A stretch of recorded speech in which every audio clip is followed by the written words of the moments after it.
Welcome to the greatest Rotary Club in the universe, where today we are celebrating not one but two special days, because it is National Knock Knock Joke Day and it is National The Chiefs Are 7-0 and the only unbeaten team in the NFL Day.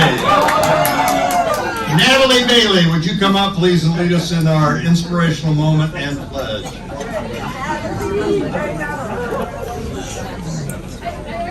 Very inspiring.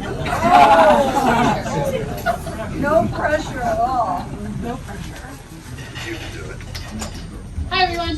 Hi. I feel like we've probably heard this poem before, but it's great. It's called The Dash by Linda Ellis.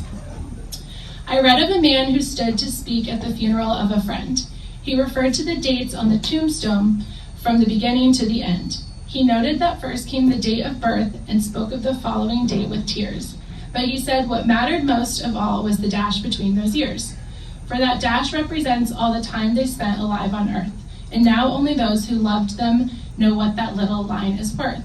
For it matters not how much we own, the cars, the house, the cash. What matters is how we live and love and how we spend our dash. So think about this long and hard. Are there things you'd like to change? For you never know how much time is left that still can be rearranged. To be less quick to anger and show appreciation more, and love the people in your lives like we've never loved before. If we treat each other with respect and more often wear a smile, remembering that this special dash might only last a little while. So when your eulogy is being read, with your life's actions to rehash, would you be proud of the things they say about how you lived your dash? Thank you. And if you could join me for the pledge.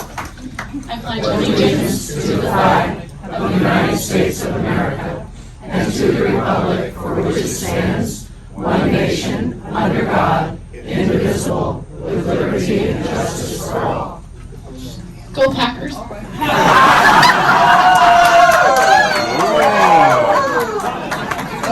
I'll just say that there's always a price to pay for the license you take. Melissa Crow, would you come up please and introduce our visiting Rotarians and our guests?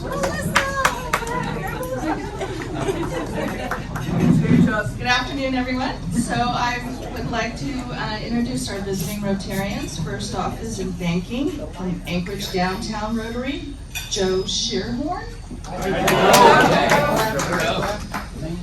Next in healthcare, Muncie Sunrise Rotary, John Disher. Next, visiting Rotarian San Diego, Linda Lattimore. And finally, ER Doctor, Wilshire Rotary in LA, Angelique Campen. And do we have any other visiting guest Rotarians? Microphone. Here we go. Okay. President Pat, fellow Rotarians, it gives me great pleasure to introduce my special guest here for the third visit, Missy Robertson. President Pat and fellow Rotarians, it's my pleasure to introduce my special guest, Lisa Marty, who we submitted her paperwork today for membership. I don't hold it against her that she's a Chiefs fan, because I'm a Bills fan.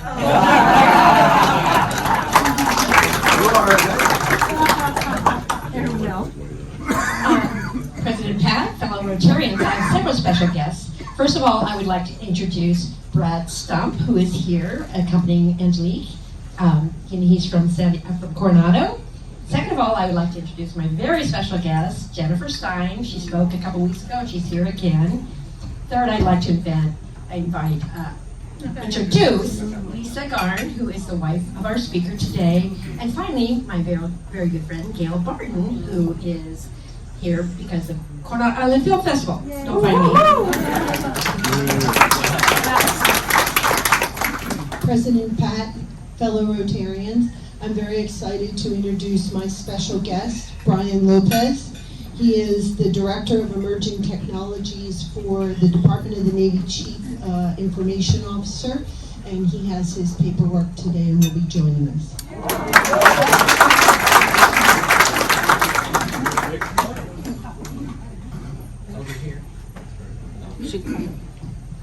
President Pat, fellow Rotarians, I'd like to introduce my special guest, my husband, Rodney Lowell.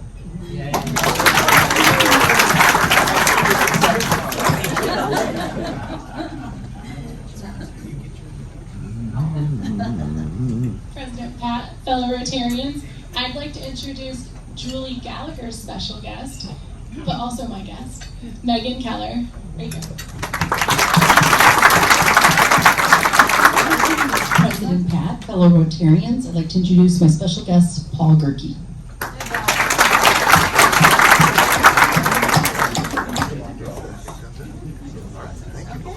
Thank you very much. So, Brandon, would you stand up and tell us about that baby? Come on. You won't, but Chris will.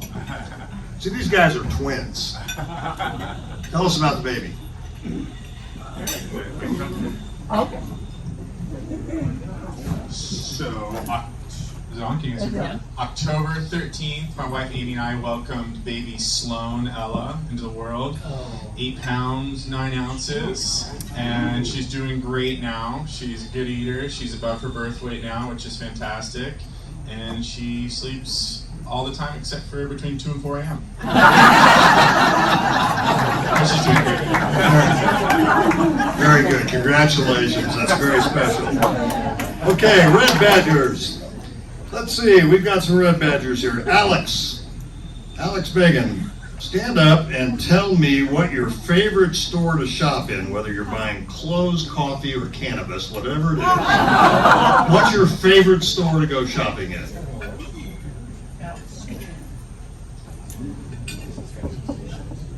Just stand up and say Starbucks, Alex. That'd be great.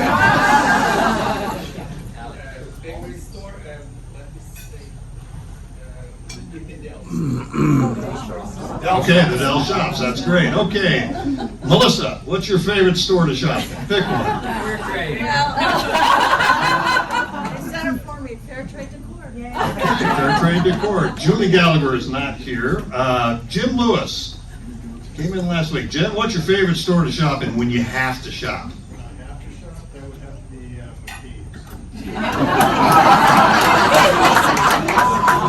Is Frances McCarty here? Yeah. Frances? Yeah, she's here. Right here. Frances, what's your favorite store to shop in? I'm an Nordstrom's girl. Okay. Kathy McDonald, favorite store? TJ Maxx. Yay! Samantha O'Brien. Hi. I like Bad Badge. It's in South Park. It's a cute little vintage and antique shop. Okay. I did not get this there, though. That may be bordering on advertising, I'm not sure. And Shannon Canoe, favorite store to shop in? I really like Lazy Acres, the chocolate chip cookies with the, on the warmer and the juice bar. And I missed the Red Badgers. Carol? It's Nordstrom. I find it very interesting that she's sitting next to me. Nordstrom's. All right. Well, if any of you like to shop in those places, you have something to talk with our Red Badgers about. All right. Let's see. Let's run through just a couple of things real quick that you need to know. And the first thing I'm going to do is on a more business note. We are. It's wonderful to have so many people here. But I want to encourage you to register in advance so we know you're coming, because we have to tell the cook how much food to make. And today we are nearly 20 people over what we told them were coming. That's wonderful. And someday we'll figure out where we're going to put everybody. But the most important thing is we need to be courteous to the people who host us and make sure that they have enough food so that all of us have something to eat. So try to register online. We send lots of notices out to you. And it's very, very easy to register. That's number one. Number two, Dave Johnson Memorial's coming up. If you haven't RSVP'd, please do. Luann, do you have your spots filled for Limbs of Freedom? We have 2. 2 spots left if you want to go down to Mexico for a half a day, 3/4 of a day to do the Limbs of Freedom thing on the 22nd, 23rd of November. See Luann, she'll take care of that. Last I knew, there were a couple of spots left for the 13th visit to Father Joe's. If you're interested in that, you can connect with Bob and Mary Griffin. They're organizing it. We have our own favorite store, Abercrombie and Ryan, who are selling selling clothes over here. They have a couple of closeout items left that they're selling at a discount. Please see them. They do take credit cards. Natalie, just a minute, Natalie. First, I want to give the floor to Ron Vernetti. Ron, would you like to say a few words?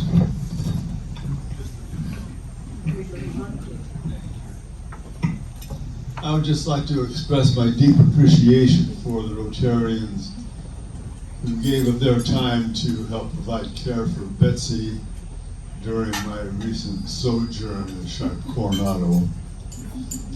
You exemplified service above self.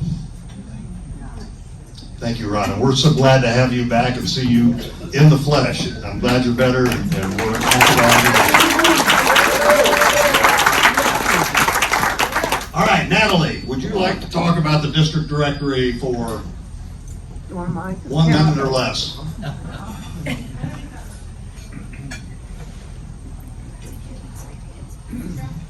Hi everyone again. The district is putting on a membership guide that's going to be distributed throughout the district of Rotary, and I sent an email out a couple weeks ago. It's basically to individuals to advertise their business. So if anyone would like to go back to my email or come see me after the meeting, and I can give you more information. I'm advertising in it, so I would have hated to have anyone see that and feel like they did not have the option to do so. So let me know. Thanks. I will thank you very much, Natalie. I'll tell you that on your table is a flyer from STEP, which you know we support in a variety of ways. I am told that if you will take your cell phones out and text the word vets to that number, it raises money for STEP.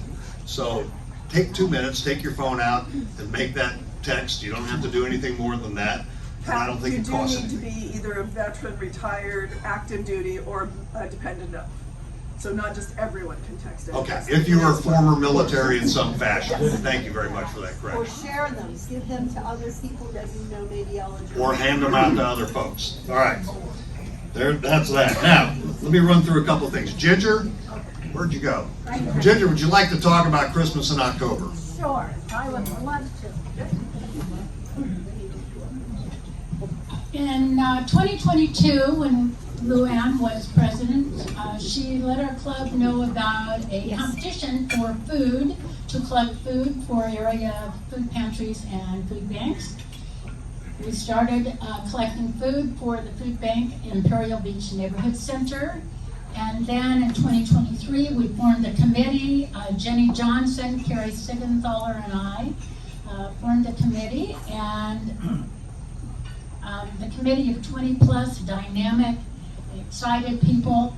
We now once a month go shopping for the food pantry, and over the year or two we've collected, we get donations, but also it's in our Rotary budget. And the food pantry is so dependent upon us that we give at least the amount of food we give once a month takes care of 1 week of food that they need. And they serve almost 500 families. Some military, enlisted military, seniors, and of course, families. Pat Stark, President Pat, happened to be one of our committee members, and a few months ago, he came up with the idea of let's do a Christmas in October, but let's involve other community members, Coronado community members, and he reached out to them, and last Thursday, we delivered a variety of organizations and a couple of churches delivered about $10,000 worth of food to the food pantry. Coronado Rotary, very exciting. Coronado Rotary, along with Seroptimus, Optimus Club, the St. Paul's Methodist Church, Sacred Heart Church, Focus, Coronado High School, and Safe Harbor. Those all contributed to the $10,000 worth of food donations. So I really thank you, as do all of our committee members. And Pat, gonna have to keep coming up with some more bright ideas. Right. Well, if you haven't had that experience to take food to people who need it, it makes your day. There's nothing like helping people. There's nothing like helping people who can't help themselves when you have plenty to give them. So kudos to that whole committee and all they do. All right, let's see here. We did some other stuff. There was the district Rotaract walk that Luann led. Then we did Halloween in the park. I think we have a picture up there.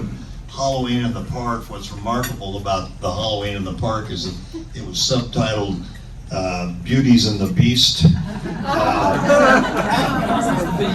Our very own John Jacobson, who I think is with us today, sent us a delightful picture from Tulum, Mexico of Rotary. The Rotary's in Tulum, Mexico. Oh, sorry. Which, if you're traveling and you happen to see a Rotary thing, take a picture and send it to us. We just like for all of you all to see how pervasive Rotary is all over the world. And then the last thing I have before I have a couple of other people who are going to speak is that we have this video. Can we play that video of John Duncan, please? Just find me right now. You don't have enough, John. What's in your campaign chest right now? So this is John on TV. Don't play this out. Well, the interesting thing is that John made a wonderful presentation about low tide ride and slide, and what a great program it is. And in his entire 20-minute presentation, you know what there wasn't mentioned?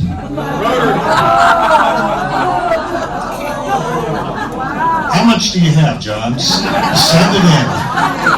I feel my penance should be I don't have to chair the low tide this year. Is that all right? Well, I want to know what you can't hear, because we don't have the volume, is that John indicated that Low Tide Ride and Stride had raised $86 million. It was 6 in the morning. You got some explaining to do. Luann, do you and Jane want to come up and do the flag presentation? No? She's not here. Okay, we'll pass on that. Terry, want to talk about the Christmas party, please? It's getting to be that time of year.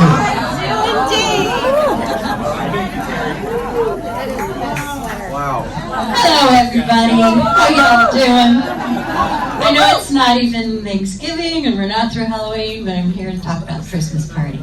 And one of the reasons I wanted to start, my co-chair, Julie, is not in town, or she'd be up here with me, but one of the reasons we wanted to get to you early is this year the theme is Ugly Sweater, and we're going to have a contest. So we wanted you all to be able to prepare early. By December 18th, I will have sewn all kinds of additional ugly things on this.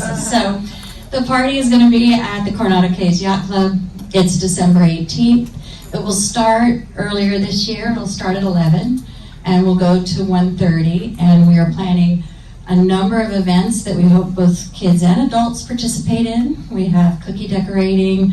We have game booths. We have a jewelry making table, a bracelet making table. We have, I'm going to forget, family photos with Bill Sankey again. Thank you.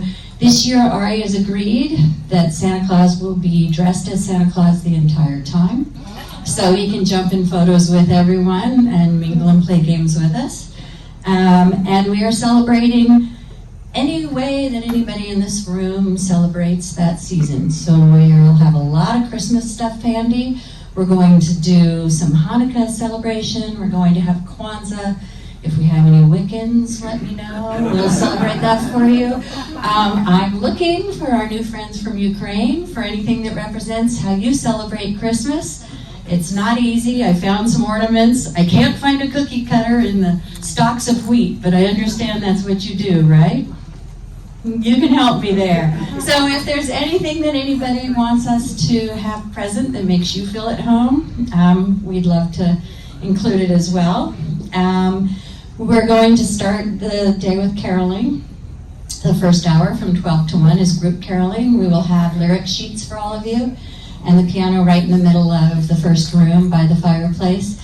And we're going to do something different this year. Once the lunch tickets and lunch reservations fill up, which happens every year, because we have a limited amount, The rest of the club is welcome to come at a much smaller price just for the caroling and events and festivities for the first hour. And then we'll figure out how to kick you out. I was talking about that. All right. And one change is this year, as you know, we have an affiliation with STEP, and we've done a lot with that organization. The toys are going to benefit STEP. We're shifting from Toys for Tots to STEP.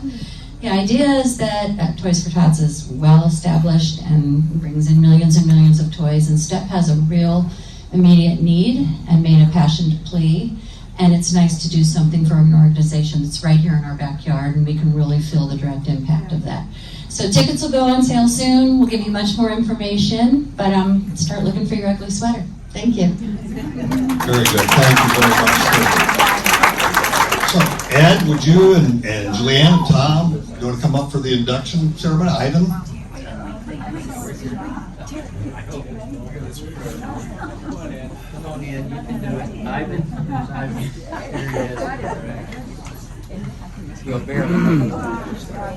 The question is whether you'll make it today or not. At my age, that's a very valid question.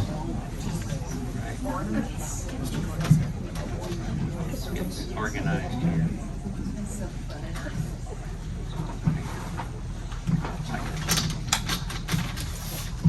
All right. So, President Pat, fellow Rotarians, and guests, you know, the induction of a new member is indeed a great opportunity to welcome special people. Today, this is extra special, as Juliane is the daughter of our own. Get over here. Let Ed in here. You can be here, Ivan. So, there he is, Ed. You know, Ed has been such a great member of this club. He was responsible for our inductions and Pledge of Allegiance for years. I don't know how many years, but 21 years he handled all our induction. Perfect record. He had a perfect record, 21 years. So this is really special. This is a legacy to have a daughter come, you know. So anyway, so yeah. So Ivan, what is her classification? Marketing and communications. Marketing and communications. All right. So and hard work. And hard work. Juliane, we welcome you to the best Rotary Club in the universe. God bless our favorite people that said that, yes. Which is linked to our global organization of volunteers dedicated to improving the world. Our club thanks you for your willingness to share the values of this service and fellowship in Rotary. A new member means fresh ideas, new enthusiasm, and a greater fellowship that leads to outstanding service. One of your major goals in this club is service above self, which means participating by saying yes when you are asked, and to serve as part of our amazing people of action. So, I have one question for you. What was your primary motivation to become a Rotarian? I want to join Rotary of Coronado to serve the mission and call of Rotary in service with organized, impactful, collective service with fellow Rotarians, friends, neighbors, and other community enthusiasts and advocates. Wow. I could have never made that. That is beautiful. You have reached it, so yeah. It is with great pleasure, and on behalf of our board of directors and all members, we welcome you as the newest member of our Rotary Club of Coronado. I'm going to ask her father, Ed, to present her Rotary pin. Yay.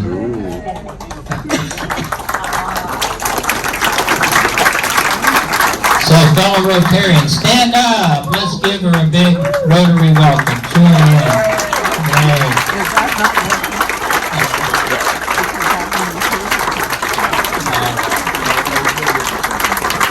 Thank you, guys. Thank you.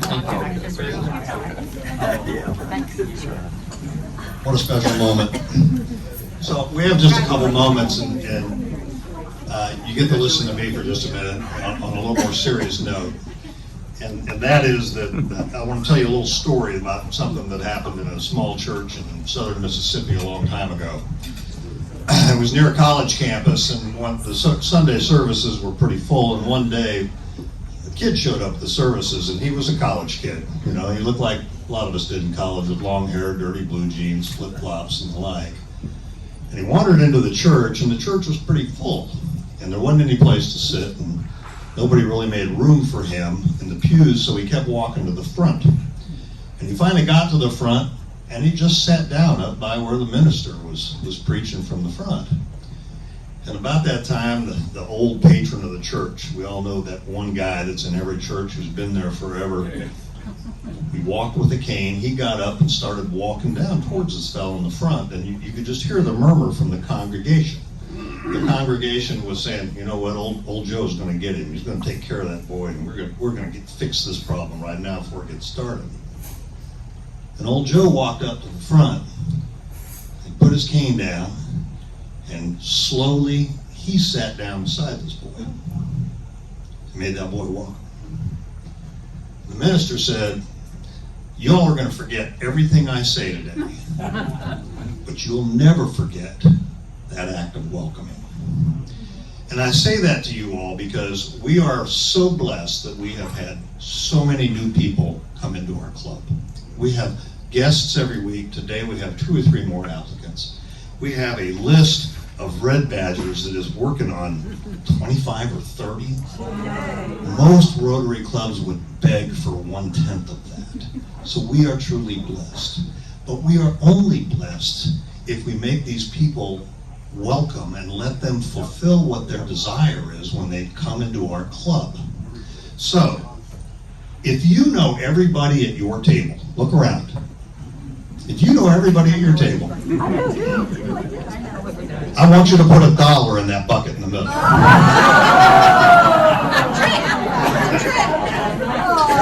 Now, if you don't know everybody at your table, you better put another $1 in that bucket.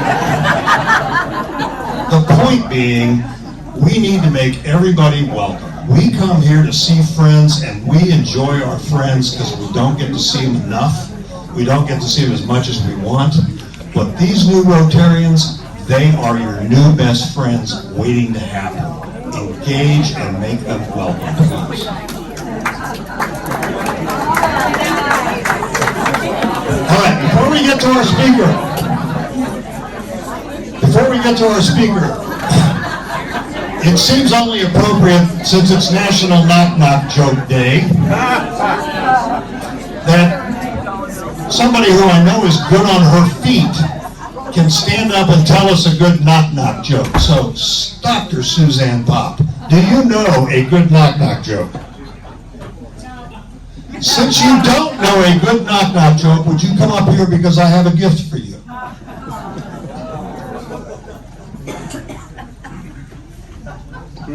Since in addition to National Knock Knock Joke Day, it is National The Chiefs Are 7-0 Day.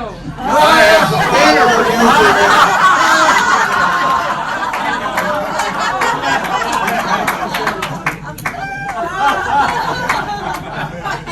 Be a good sport. Go Packers! You could be a doormat.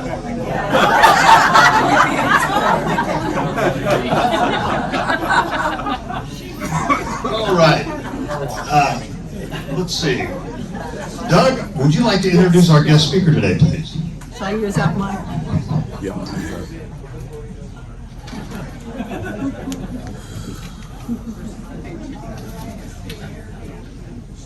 Good afternoon, fellow Rotarians and guests.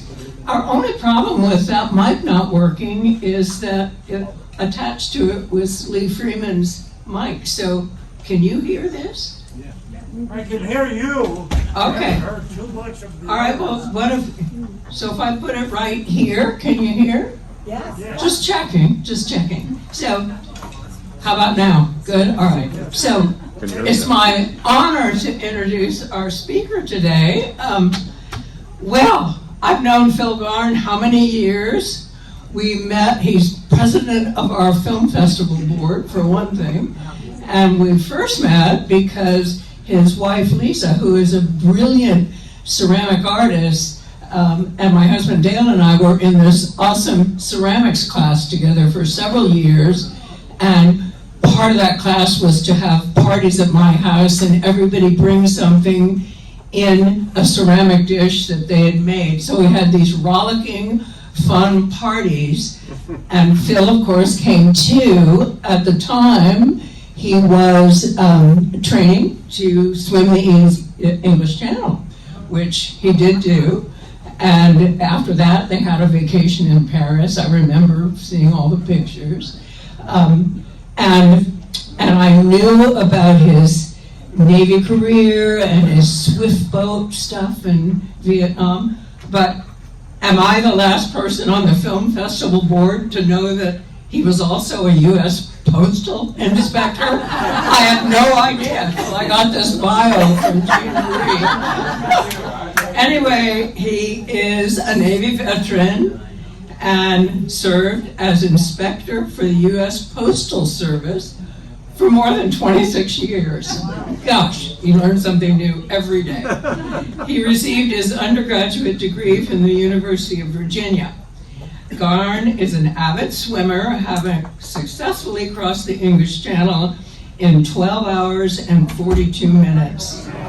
He will be presenting some of the more fascinating cases he had and the problems he solved with serving as a U.S. Postal Inspector. I will add, he is probably the most enthusiastic film festival president we have ever had.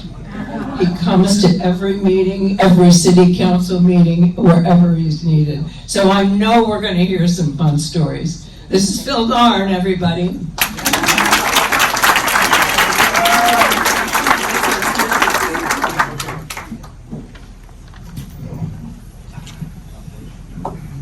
Good afternoon.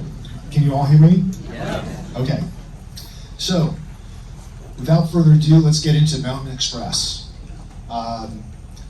This was a case that happened back in the 90s, and it's got a few connections with things that are going on in the world today. So, next slide, please. So, back in the 1990s, Yasser Arafat sent the boys over to Central America to make some money for the Palestine Liberation Organization, PLO. Phil, hold it closer. Here. Is this good? That's better. So, one of the things they found was the Colombians kind of had a lock on the cocaine market. Next slide, please. At that time, cocaine, a central nervous system stimulant, was the most popular illicit stimulant in the world. It cost about $20,000 for a kilo. Street sales, it was about a gram for $90, and the high was about an hour. Methamphetamine had been around since the 1800s, got very popular with the Third Reich, and everybody was using it in Germany. And then it just kind of faded away until the 1980s in San Diego. San Diego became the meth capital of the United States. As a consequence, we started investigating, law enforcement in San Diego started some very innovative investigations with methamphetamine. Most of the methamphetamine was either being made from pseudoephedrine or ephedrine in home labs. You see those two pictures over on the left-hand side. They were pretty much home labs. So in Triple Neck, what law enforcement did was they set up a storefront for lab equipment, and they would take methamphetamine and trade for lab equipment, and they would follow the cooks back to their layers. Rounded everybody up, put them in jail, all the cooks were gone, and the Mexican drug trafficking organizations slipped right in. And they went from these little small cooks making maybe less than a pound to big super labs down in our San Diego backcountry and down in Tijuana. So the Palestinians who came over, they found a great loophole in the law because we had not only shut down the smaller cooks, but we had also regulated ephedrine and pseudoephedrine, which were the two precursors for methamphetamine. We've got the chemical representations up there. I know there's some people that dig that organic chemistry, so there you go. So pseudoephedrine, as it turned out, was unregulated in Canada. So that's where the Palestinians went. So next slide, please. They developed basically a pseudoephedrine express from Canada to the United States. And what they were doing is they would bring tons, and basically pseudoephedrine to methamphetamine, it's about a 1-to-1 conversion. So about a pound of pseudoephedrine will make a pound of meth. Meth at that time was going for about $10,000 a pound. Street price was about $70 a pound, and you got a 4-hour high instead of a 1-hour high.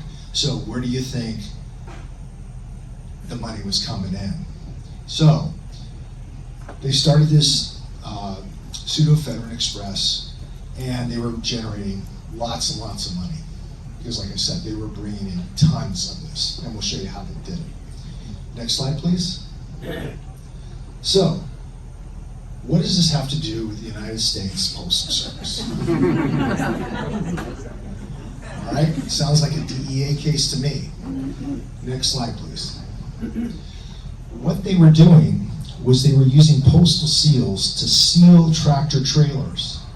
And when they came through customs, the customs agent said, oh, it's just mail coming from Canada to the United States.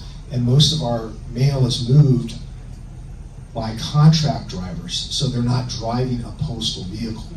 It's a contract driver.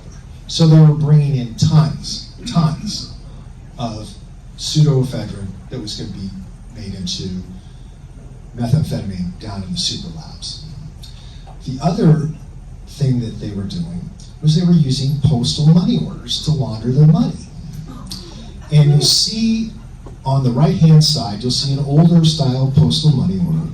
And what I want you to look at are the serial numbers, because that's really important for this investigation. Postal money orders were a serialized instrument, and we'll show you how the money laundering worked. Next slide, please. So, we've got all that dirty money. How many men here have money in their wallets? Raise your hands. How many of you are sitting on that money? Okay, it's dirty money. Money is not clean, and I can tell you all kinds of things that I've seen people do with money. So, and that money in particular, very, very dirty money. So how do we launder it? Well, what we do is we have we have Smurfs. So we hire people. They would hire people basically to go from one post office to the next, and they would buy postal money orders. And knowing that $10,000 back in those days was the limit for not having to fill out a currency transaction report, CTR, they would buy under that amount, and then they would go to the next post office. So I'm starting out with Coronado Post Office, go down to Imperial Beach, National City, and Children's. So you've taken all that money, and you have these serialized instruments. Now you can take it to the bank, and you don't have to fill out a currency transaction report. Okay, next slide, please. So, we're not going to take it directly from San Diego and go to the Middle East. We'll go down to the Cayman Islands, Channel Islands, Switzerland, Malta, out to the Arab Emirates, and we'll just move it around. So it's mixed up. Can't find it. Also, you can skim some money off.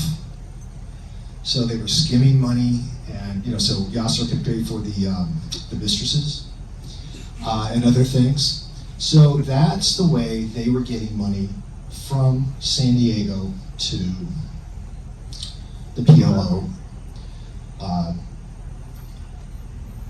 in Palestine. So next slide, please. So after we put the case together, had indictments, and we were going to do a big roundup. And most of them were living in North County, and we were going to execute search warrants and arrest warrants at multiple locations. So, of course, our expectations were that we were going to find armed guys with AK-47s and RPGs. We'll probably find lots of pseudoephedrine. We'll also find the receipts for the money orders and more cash. So that's what we're expecting. That's our expectation. So this is the only time in my 26 plus years in law enforcement that I thought we were going to be outgunned. This is what we found. Next slide. Next slide, please. Barbie's Playhouse and pictures of the boys playing Pop Warner football. It was a huge letdown.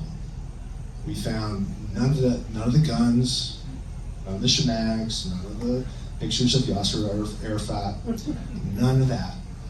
But we did find, next picture please, we did find Intifada books and passports. So an Intifada book, and I thought I'd be able to find one of these online, is like a yearbook, except they've got pictures of people throwing rocks, the Israeli soldiers shooting back, and then pictures of the different martyrs.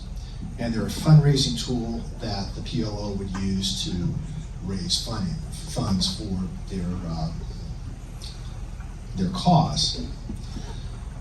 And then the other thing we found were multiple passports, U.S. passports. I called my friends up in the State Department. I said, why would somebody have multiple passports in the same identity? So, I could see having multiple passports and different names, but why would the same guy have multiple passports? Well, you have one passport for your travel to Israel and another passport for the travel in the rest of the world. Because if you have stamps from Israel and Arab countries, you're going to get jacked up in both countries. So that's all we found. It was a huge letdown. Next slide, please. A couple months later, we had a briefing. And of course, in the briefing, there were all these cool undercover photos of the drop houses and the exchanges of the methamphetamine. And they were doing this away from their houses.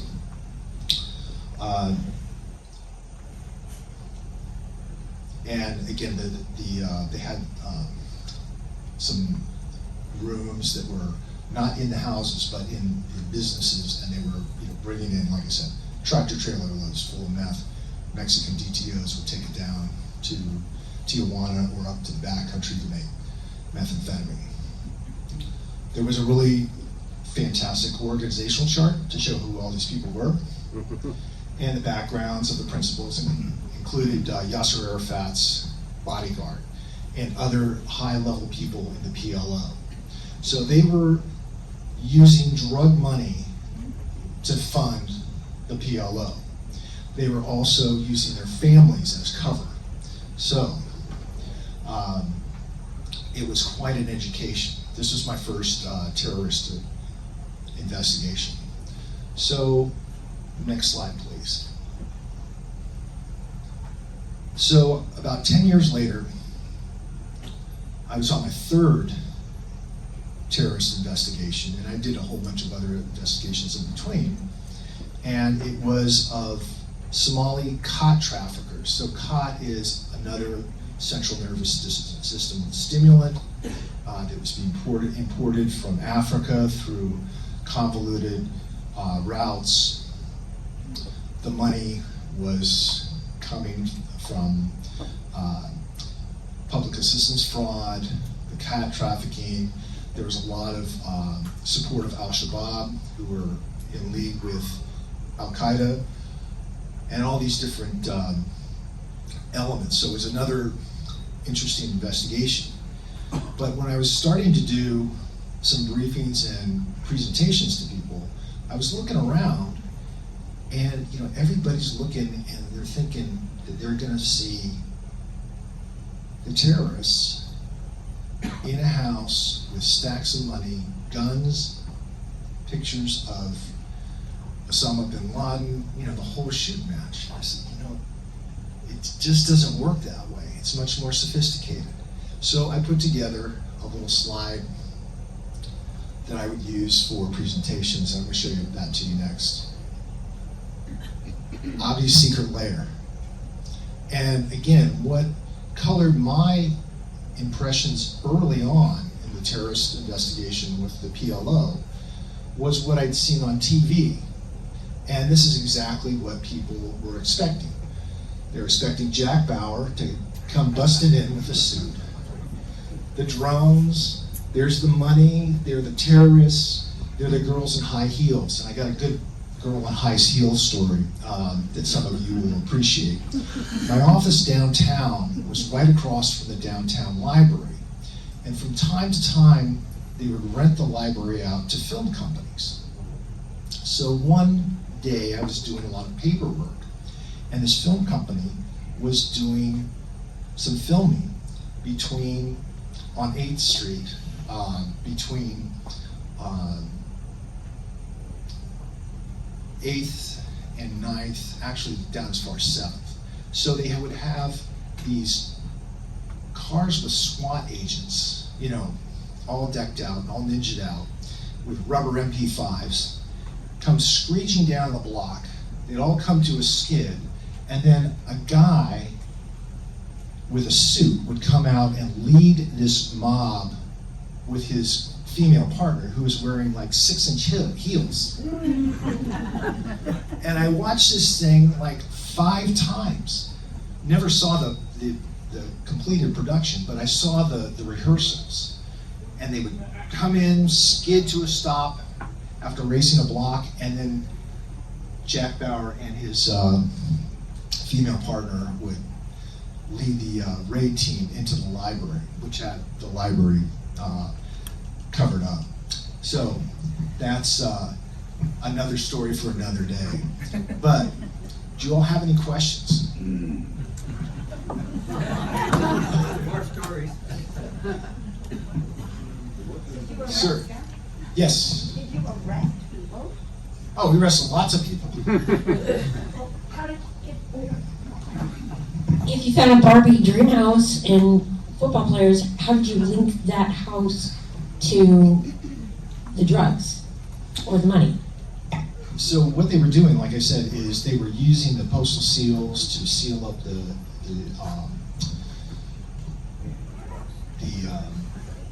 tractor trailers, and we were tracking that. Our partners in that DEA were tracking that aspect of it. We were putting together a money laundering investigation, because if you have money laundering and drug dealing, you get a lot more time in prison. So we were using all of these elements, and then we were also surveilling them, or my colleagues were surveilling them. So we would put this all together. And why I'm bringing up the Barbie's Playhouse is because, like I said, my expectation was that these were going to be hardcore bad guys with lots of guns. And in fact, they were hiding right in plain sight. Nice houses, kids were playing Pop Warner football, the little girls had Barbie playhouses, and it was completely different than my expectation, colored by contemporary media. So what we did was we took all that information, gave it to the United States Attorney's Office, and they brought indictments against these people. So that's how we did that. And then the roundup, we hit the house hoping to get more evidence, and we would arrest the people there. And of course they had their kids. So like I said, they were putting their children in danger. sounds kind of like something that's going on today. So that's how we put it all together. Like I said, a lot of moving pieces, a lot of people involved with that. And like I said, myself and my colleagues at Postal did the part of the money laundering case because we were collecting all the money orders and showing that they were structuring the money from the drug dealing, and then they were sending that out. Okay, Mary Beth. Did anybody open up the back of the tractor trailer? No, we didn't learn about that until much later. Once they had done it, and then once they found how they were doing that, they would surveil the trailers all the way from Canada to the United States. Hence the name Mountain Express going across the Rockies. But yeah, once we found that out, then that was kind of a signal for us to look more closely at it. So I took a tour of the downtown historical post office, and I was told on the second floor that the postal inspectors occupied the second floor. Was that open when you were active? That's where my office was. I had the old congressional office in the corner. So if people that are older than us, that's where the congressman had his office, up on the corner of 8th and E, on that corner office. So I used to have that office. In the post office? In the post office, in the downtown post office. Was there a catwalk around the edge with windows looking down? Yes, there was. We had what we called lookout galleries. And I'll tell you another story. When I was in the regular post office before I became an inspector, they told us there are lookout galleries and you never know when the inspectors are up there. And we would do tests of letter carriers and clerks and all that. And we had these breakout doors. So there was, some little door off in the corner, and the inspectors would just come out of the wall and grab somebody. And they'd never see him again. It was like Joe's up there, case and mail, and all of a sudden the inspectors grabbed them, and there was a real mystique about being a postal inspector. So we had lookout galleries all over the place. I took my wife and nephew and a bunch of my colleagues from the U.S. Attorney's Office through the old lookout galleries in Midway. And those things were blocks long, going up and down stairs and ladders and all kinds of stuff. So yeah, we have those in the post offices. I'm curious, what nowadays, I should say, what are the top 3 or 4 items that are looked at or looked for? Postal crimes, a lot of fraud. Mail fraud is the easiest statute to prove, and you'll see a lot of big cases that are frauds. So all you have to have is mail, or all you have to have is a fraud and some aspect of the scheme going through the mail. It doesn't have to be the main part of the scheme. It could be a lulling letter. It could be some other correspondence, so that makes it mail fraud. So mail fraud is still big. Lots of drugs going through the mail, particularly fentanyl right now. That's another thing that we have. Done everything from child exploitation to armed robberies. Those were pretty wild cases, chasing homeless heroin addicts around up in Los Angeles area. So we have a lot of different things, but mostly it's identity theft, mail theft, and drugs going through the mail. In hindsight, back then when you were doing this, and Canada wasn't regulating Sudafed, and I'm a sinus sufferer. Sorry, this microphone sounds funny. So I used to have trouble getting Sudafed, and that's the one thing that I needed behind the pharmacy counter that would help my sinus pain. So can you speak a little bit about how you all thought of Canada not regulating it? In hindsight, what did you think of that, and what happened after? So that's one of the reasons why you can't buy a lot of Sudafed. You can get one package of Sudafed, it's very regulated, that's why it's regulated. It was something that really crept up on people because, like I said, the biker gangs figured out this Nazi cook method where you could easily convert Sudafed into methamphetamine, and you could make amazing amounts of money. but they weren't making a lot of money because they were all getting high. It wasn't until the Mexican drug trafficking organizations came in and they said, okay, we'll really make money. Canada, it took a long time for us to get it regulated. I'll give you an example. We had a case out in Ohio where a manufacturer in Ohio where it wasn't regulated was sending in pills, but they would send in like 3 bottles of pills, and had this investigation up in San Bernardino and Riverside, where all these tweakers would get like 3 bottles of pills, and because they were stealing them, we'd have them come in and make Xerox copies of their driver's license. We put this huge case together with San Bernardino sheriffs. So it took a while for all this to kind of come into place, but yeah, it took a long time. And then, like I said, they found another area. And it's just like China today. China is sending in all kinds of different things. Everything from raw steroid powders to fentanyl, MDMA, you name it. They're just making stuff. And it's totally unregulated. Yeah? So there's no nobody. Can you address Can you address, so if, are you using dogs? Can dogs be trained to smell all this? So if the ships are coming in, container ships from China or wherever they're transporting them and then they come in, aren't the dogs catching some? The dogs are catching some, and the dogs are pretty amazing. They have their sense of smell is like our eyesight. So, you have a hamburger and you can smell that it's a hamburger. They can smell that it's a grass-fed beef burger with French's mustard, Heinz ketchup, and somebody else's relish. I mean, they can smell that from across the room. Now they can't tell you that. They can tell you if they're trained to alert on things. And we had fruit sniffing dogs. We had drug sniffing dogs, money dogs. They can be trained to do a lot of things, but there's so much commerce.